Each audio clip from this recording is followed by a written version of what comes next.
Thank you for staying with us so far. There we go. Okay. So, Better Place was chosen as recently as one of the OECD case studies in an effort to create an understanding around what makes an eco business work and what kind of barriers, what kind of incentives should policymakers should put in place in order for such businesses to flourish. And we're very happy to be part of this initial report of the OECD. So for those of you who don't know Better Place, I'll just introduce a short chronology. We only began as a concept in 2005 in our founder's head, Shai Agassi.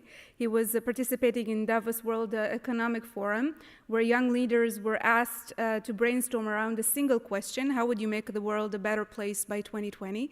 You can see the name of our company in that question. Shai actually put down on the paper a Better Place project following that question, and this is how our name was born. And interestingly enough, Shai's idea, which is the driver for our business, is a resource answer, and the answer is a world no longer dependent on oil. So the whole driver for our business is looking at a resource that is very, very scarce in the world and trying to find an idea to solve it. As you can see in the vision itself, you don't see the word car. So how did we arrive from a sentence of a world no longer dependent on oil to an electric car infrastructure and service company? So when we began to look on the alternatives of what or which are the sectors using oil in the world, definitely you can see transportation as the main driver for oil consumption, and obviously this is where our solution had to focus on. So this is where transportation became our field or our game field. And we started looking at the different alternatives. We looked at hybrids, we looked at biofuel cars, on hydrogen cars, and so on. I will not specify, because of the limitation of time, the different motivations that led us specifically to an electric car, but that choice has changed entirely the ecosystem of the car. So essentially, all the consumer has to do is change the choice from buying an ICE car to buying an EV car, and that would essentially change the entire ecosystem and the impacts around that specific choice. So moving from peak oil to renewable energy, since the EV battery can interface with renewable energy, where an ICE car cannot do this. Moving from economic crisis, because we're talking about a scarcity in resource, to the ability to control the current energy consumption through smart charging, which is a big part of our business. And then leading to what comes out of the car, so replacing noise and air pollution with air quality and silence. And of course, contributing to CO2 reductions and therefore impacting climate change. So how does the idea or this vision translate into an actual working business model? So the company itself was founded 2 years after Shai conceived the idea, so in 2007. It has large investors interested, and the company is now valued at $2.25 billion. It's believed to be one of the largest clean tech investments in history. There's a strong global investors and partnerships formed around that. Renault Nissan, we were lucky enough to have them as the first player to pick up the glove and move forward with the idea of a switchable battery. In terms of scaling, and we're talking about challenges, so one of the challenges of a business is looking at the environmental impact on a region level. So you really cannot compare the impacts in Israel to the impacts of, for example, the same car in Denmark. A battery switch station in Israel has to be cooled in order to maintain the batteries in a certain temperature, while in Denmark it actually has to be heated. So there's an entire difference in the system design and in the product itself because of the region implications. This is a Better Place solution, and I'm echoing here Professor Christian's words around giving a solution rather than a product. The idea is to create an entire network of components that would move from giving a person a product to giving him an actual service.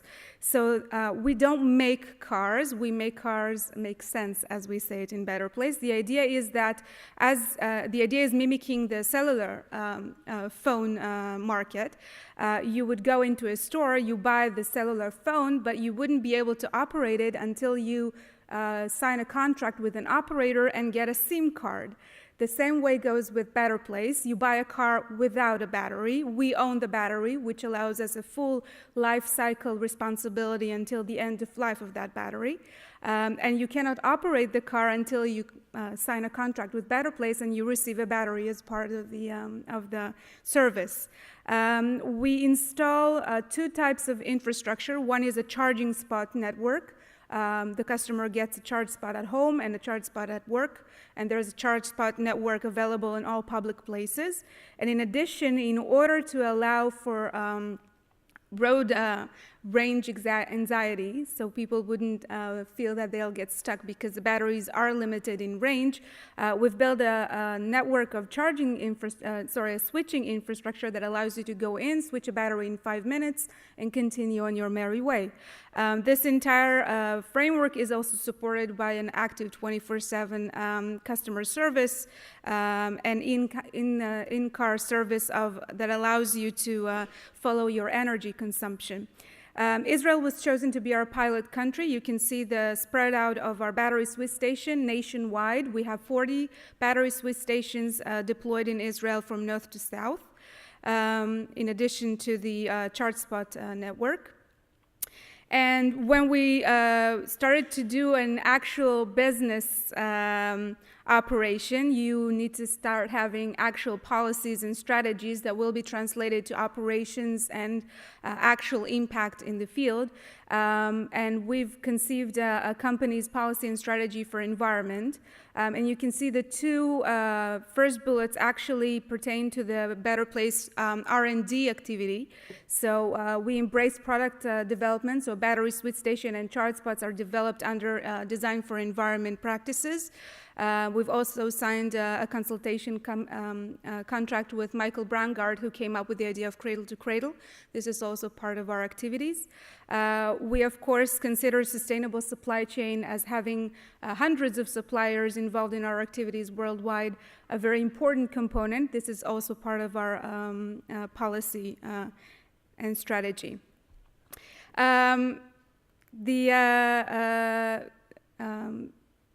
Being a business and choosing a specific road to evolve globally is possible due to several components. One is the fact that we do have a working technology for battery switching stations. This is an actual thing that works in Israel.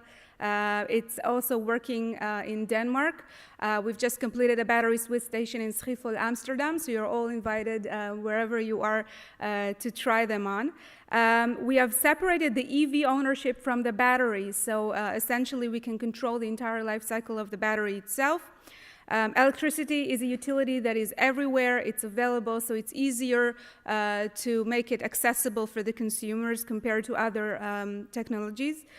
Smart grid and smart charging is an especially important component if we're talking about load leveling, renewable energy storage. The battery switch stations can also double as a renewable energy storage facility, and an in-car software to manage the energy needs and allow the consumer to control the environmental impact that he has. I thank you very much for your attention.